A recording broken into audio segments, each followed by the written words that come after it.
All right. Hey, Episode 2.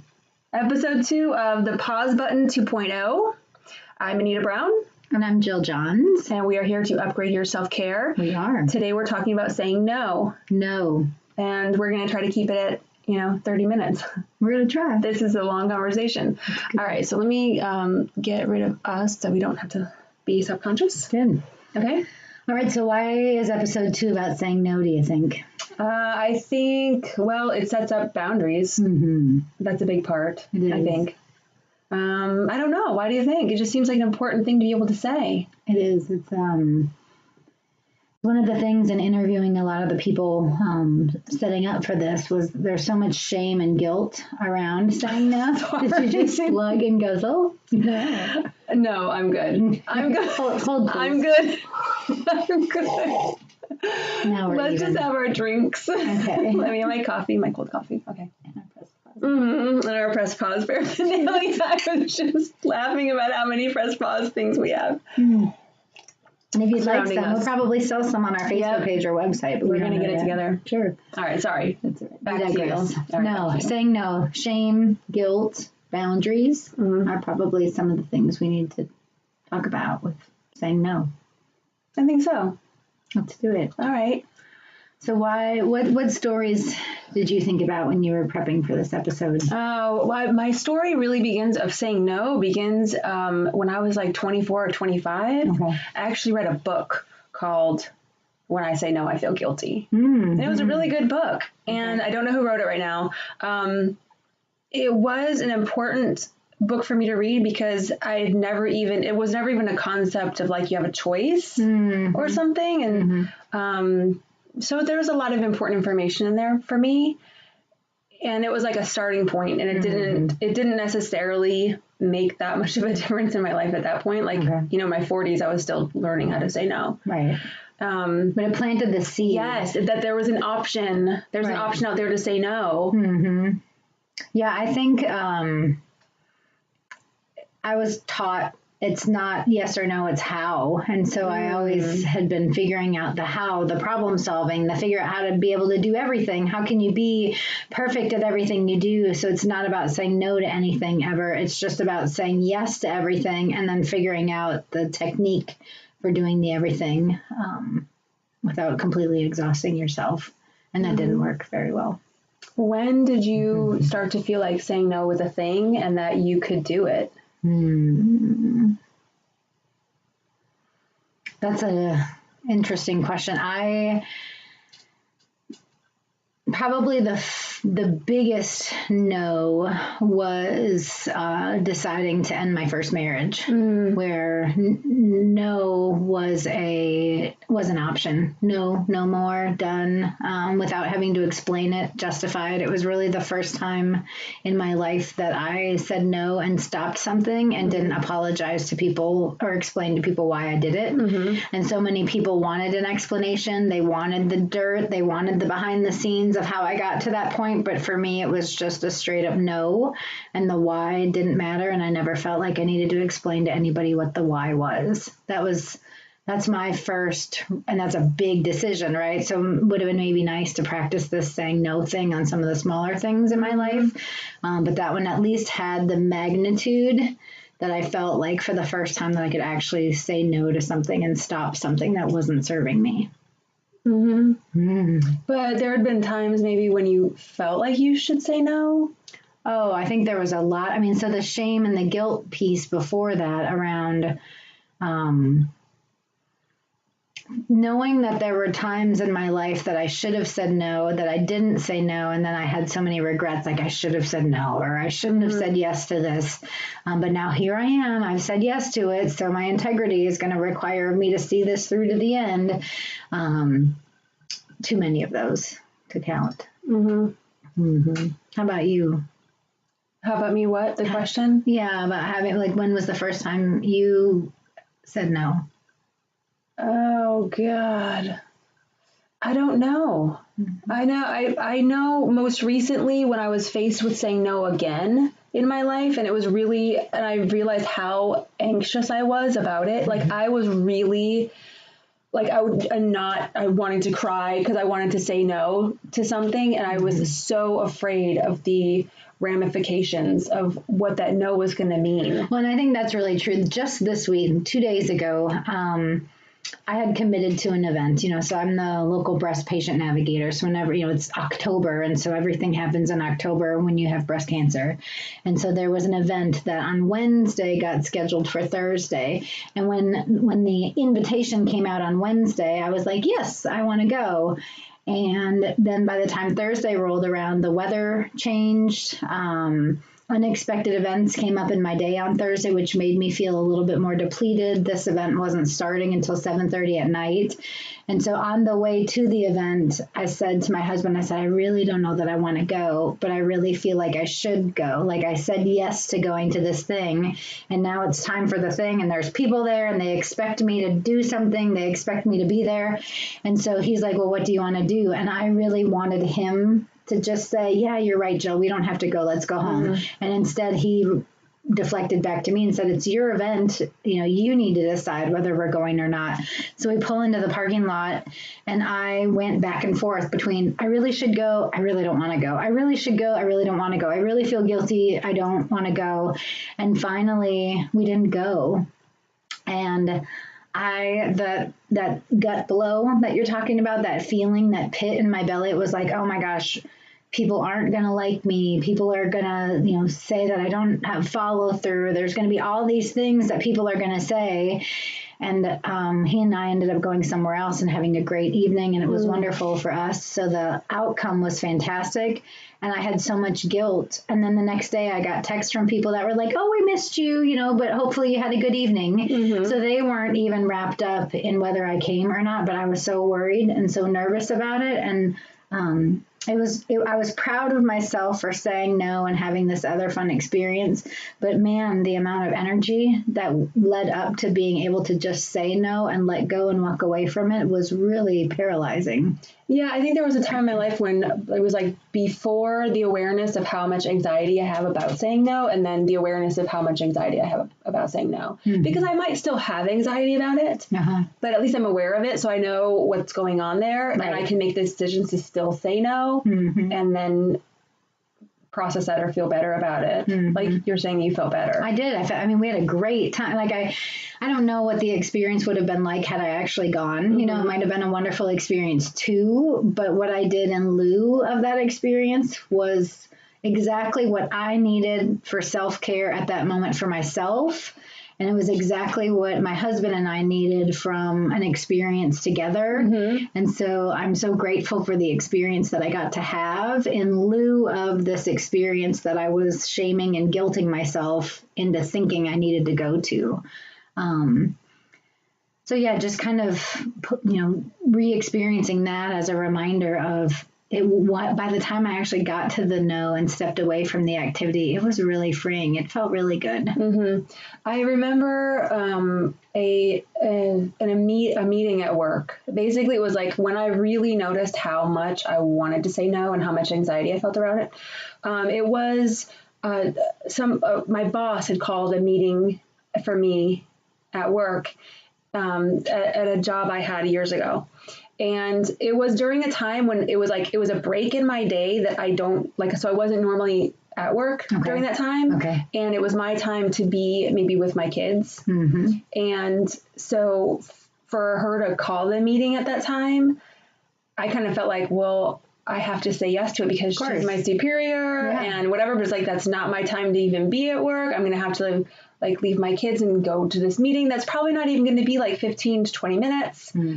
And I was really the pit of my stomach. I was freaking out about letting her know that was not a good time for me, because I was scared that, I think saying no at work, it was kind of I have to be a team player. I have to be available. I have to be willing in order to get promotions or get looked at or be valuable at work. Then I have to say yes to basically everything, be on or like you were saying, say, how can it be done? How can we do this? Basically saying yes, but just, saying, how can we get it done? Well, and then the amount of mental gymnastics that you have to go through, like you said, to plan for what am I going to do with my kids? And so it's that decision, and then the the ramifications, the trickle down from that decision that ends up adding so much chaos and stress to your life. That's kind of that invisible workload that a lot of us end up picking up and carrying. So it's not about a 20-minute meeting, right? It's about the 20-minute meeting plus the energetic output that it's going to require of you to be able to even make it to that 20-minute meeting. And recognizing that that's not time well spent for you. I think for me, saying no at work was a really huge deal. Because there's been so many times that I've said yes, as a self-employed person particularly. I kind of felt like, oh, somebody wants an appointment at a certain time.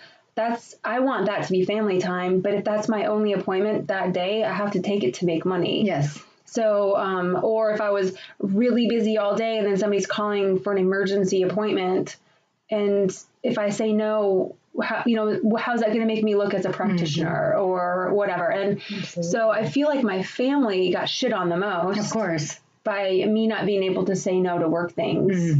But then there's definitely been times, where I needed to say no at home. And I think when I hear people saying it's either yes or no, I don't like that binary thinking. I do that. I think that's why I went into the problem solving around, well, let's figure out how. But now I like to think of it as, Tony Robbins talks about the third alternative, right? Where it's like, it's not either that time frame for that meeting or not going to that meeting. There might be a third alternative in maybe proposing some different options of times, or it might be changing the location of the meeting. So there's ways to be able to present another alternative if that's appropriate. But at the same time, like, no can be a full and complete sentence, that we don't have to have that third alternative and we don't have to justify why we may be saying no to something. What else? What else about saying no? I've just voicing the word no itself, I find, is a very, look at kids, look at toddlers, they're really good at shouting and screaming the word no and using no as a full sentence. And then I think it gets kind of pushed out of us as we get into school and grow, where we're not allowed to say no to a teacher anymore. You're not, talk about boundaries and talk about, just being able to stand firm in who you are. Is that, I think, as we transition into some of these environments where we're not allowed to say no to our parents, we're not allowed to say no to our teachers, which then obviously becomes we're not allowed to say no to our bosses. But learning that no is, not hierarchical.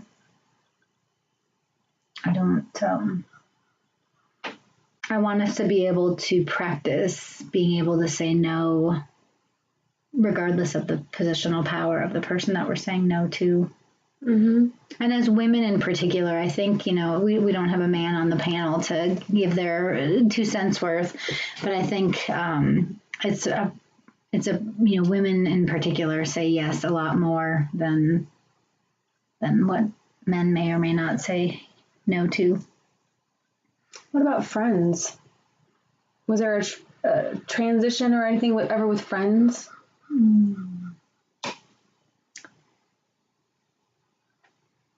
Well, so to me, some of the no's that I can perceive from a friendship side right now has to do with my kids, watching them, being able to say no to their friends, either around some of the decisions that they're making or just the behaviors that they're around, and just saying, no, that's not for me. I'm not interested. I'm not willing to engage. I don't know that I was taught that growing up.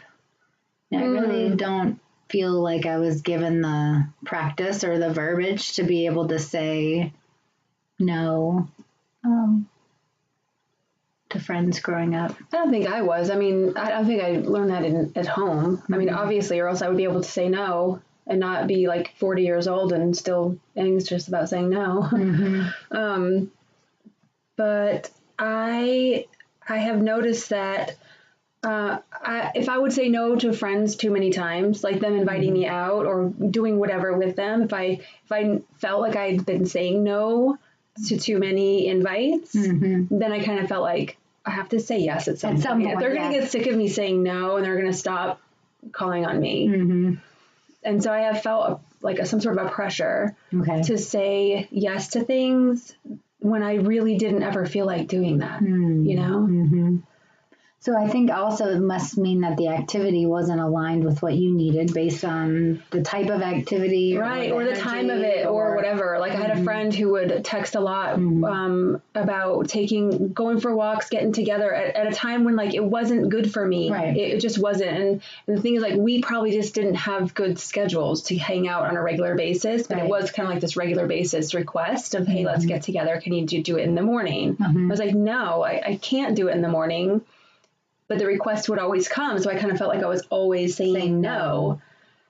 So do you think in that situation that saying no is what needs to be said, or is it learning to communicate? You know, we talked in episode 1 about, you know, acknowledging our emotions and then being able to not apologize for them and share them. So do you think it's, you know, is it the skill set around being able to say, no, I like you, I value you as a friend, I really would like to spend time, but you know, I see it with people that have toddlers, right? It's like there's chapters of your life where you're just less available and chapters of your life where you're more available. You're new on a job, so you're not available, or somebody is sick, so you're not available. But there's these chapters where we're just like chronically unavailable.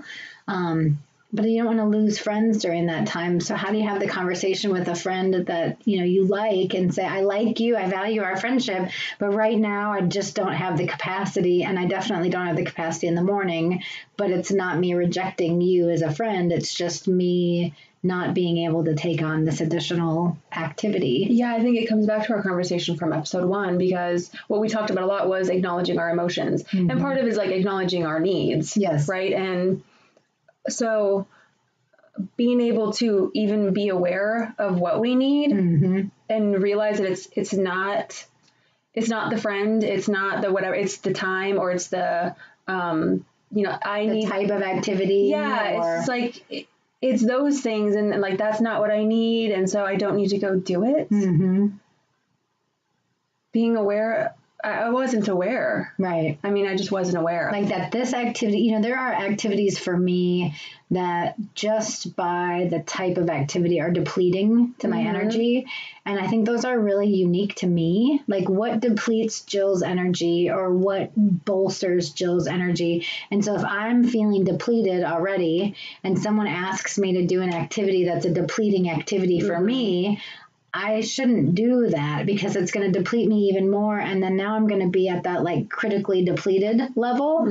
But if I'm depleted and somebody invites me to do an activity that bolsters my energy and I really know that I need that, I should go. Right. And I think knowing it's that self-awareness piece. It's like we talk about the battery on our cell phones, right? Needing to know how full our battery is and then needing to know what activities diminish our energy and what activities add to our energy, and then like being the craftspeople of our lives and like pulling those activities out that say, oh, right now I'm feeling depleted and I want to go have this activity to bolster. And I know my husband and I'm an extroverted energetic person. He's an introverted energetic person. So after a long day for him at work where he's been having to extrovert all day long, when he gets home, the last place that he wants to go is to a football stadium with 25,000 people in it, because he wants to go to a place where it's calm and quiet.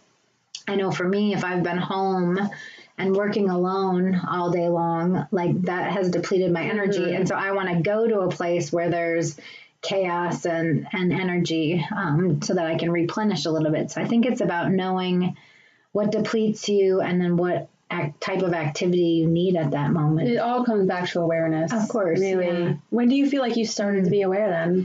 You know, I had the first time I read the Celestine Prophecy was the first time I was exposed. What, the first time that you read it? How many times have you read it? I read it once and then I was like, I love this. Everyone must read this. And so I would buy it as Christmas presents for people and hand it out.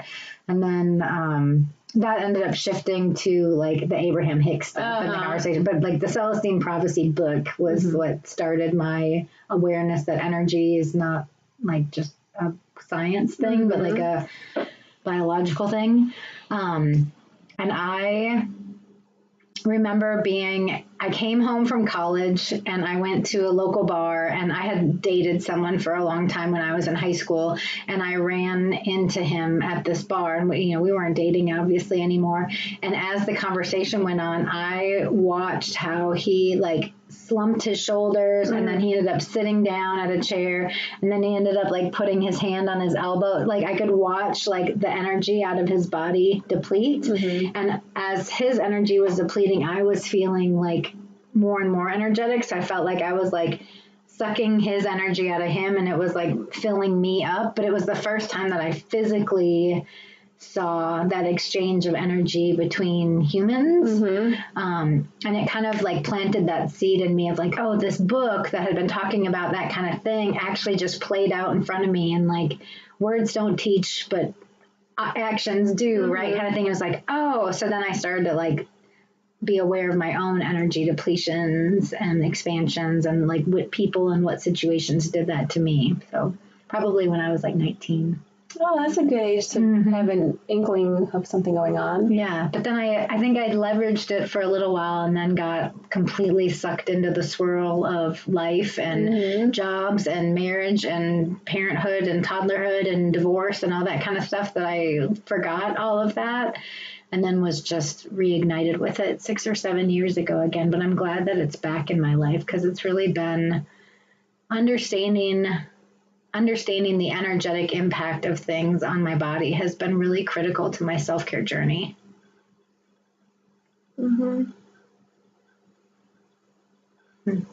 Interesting. Yeah, me too. I'm trying to think of like when I might have been introduced to awareness of my own self, and I'm trying to think of like an early version of it, and I can't.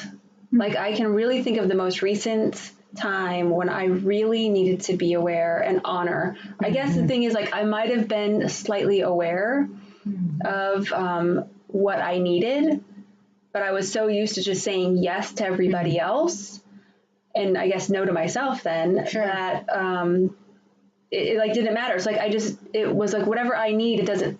That I don't you don't get count it. in that equation. Yeah, right. Yeah. And so I denied myself my own needs for so long that when I finally, just a couple years ago, addressed this problem, it was almost really sad that I didn't even know what I needed.